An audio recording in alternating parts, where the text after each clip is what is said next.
একজন ব্যক্তিকে নিঃশর্ত অন্ধ অনুসরণ করা যায়, যাকে অন্ধ অনুসরণ করলেও জান্নাত আছে না নাই? আল্লাহ সূরা নিসার মধ্যে আলোচনা করেছেন, ওয়া ইউসাল্লিমু তাসলিমা ওয়া ক্বাদ সাল্লাইতা ওয়া ইউসাল্লিমু তাসলিমা। আমার নবী যদি তোমার কাছে কোনো দলিল দেয়, তাহলে অন্ধের মতন আপনি মানতে পারবেন, কারণ আল্লাহর হাবিব নিজে থেকে কোনো কথা বলেন না, যা বলেন ওহীর ভিত্তিতে বলেন। আল্লাহর হাবিব বলেন, তারাক্তুকুম আলাল বাইদাই কালাইলুহা কানাহারিহা। ইসলাম দিনের মতন উজ্জ্বল, দিন রাতের বেলায় উজ্জ্বল, দিন দিনের বেলায় উজ্জ্বল।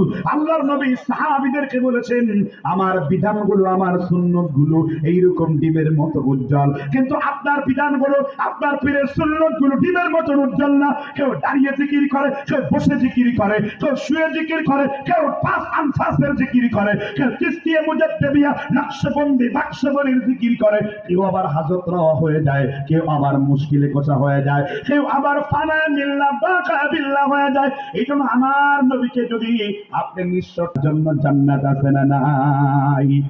রাসূল কখনো নিজের আবেগ তাড়িত হয়ে কোনো কথা কেন?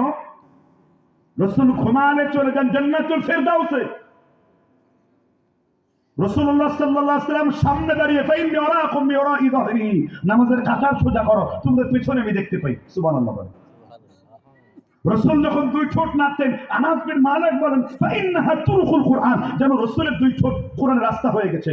আখলাকুন নবীর মধ্যে মা আয়েশা বলেন, আল্লাহর রাসূল যখন রাস্তায় হাঁটতেন, তখন তাকে মনে হতো হাইকিবাল কুরআন কুলুবুল কুরআন, যেন 30 পারা কোরআন রাস্তার উপরে হেঁটে যাচ্ছে। আপনি আঙ্গুলে উঁচা করলে 3,30,00,000 হয়ে যায়, আর আমার আল্লাহর নবী আঙ্গুলে উঁচা করলে তার একটা টুকরা আকাশে চাঁদের থেকে যায়, আরেকটা টুকরা আল্লাহর নবী আঙ্গুল উঠানোর সাথে সাথে আরেকটা টুকরা জমিনে পড়ে যায়। তোমরা এমন নবীকে পেয়েছো যেই নবীর ইশারায় চাঁদ দুই টুকরা হয়। সুবহানাল্লাহ বলেন। তাহলে আপনি বলেন তো, ইবনে মাসউদ বলেছেন, যদি অন্ধ অনুসরণ করতে হয় তাহলে কাকে করতে হবে? মুহাম্মদ। আর কাকে?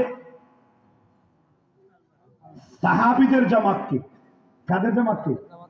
একজন ব্যক্তিগত না, সাহাবীদের জামাত আমাদের জন্য মিয়ারে হক। আহলে হাদিসের মূলনীতিমালা হলো, সাহাবীদের জামাত হলো আমাদের জন্য কি? মিয়ারে হক, সত্যের মানদণ্ড, সত্যের মাপ কাঠি। কারণ সাহাবারা জান্নাতের জাহান্নামী। সুবহানাল্লাহ বলেন। দলিল, রাদিয়াল্লাহু আনহুম ওয়া রাদু আন, যালিকা লিমান খাশিয়া রাব্বাহ।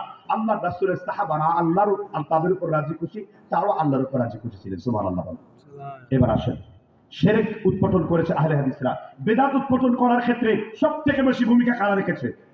আমরা বড়, আমার এই শিরোনামে উল্লেখ করা আছে যে শিরক বিদআত মুক্ত সমাজ। বিদআতের ব্যাপারে সবথেকে বেশি ভূমিকা কারা রেখেছে? কাবের আলোচনা শুনলে মানুষ বিদআত মুক্ত হয়। কাবের মসজিদগুলো বিদআতি খুতবা মুক্ত, কাবের মসজিদগুলো বিদআতি দোয়া মুক্ত, কাবের মসজিদগুলো বিদআতি জিকির মুক্ত, কাবের মসজিদ ইত্যাদি খতমে খাজা খান, গাজে খান, মরা মানুষের খতম খাওয়া মুক্ত। আপনারাই বলেন। এই জন্য আমরা বলি, আমরা বিদআতের বিরুদ্ধে সংগ্রাম করছি, ঠিক না ঠিক? আমাদের সংগ্রাম হলো কাদের বিরুদ্ধে? আহলে হাদিসের ভাইয়েরা, বিদআত কি চিনেন? বিদআত কয় প্রকার? একজন ব্যক্তি ও প্রশ্নের উত্তর দিতে জানেন নাই, আমি প্রশ্ন করেছি।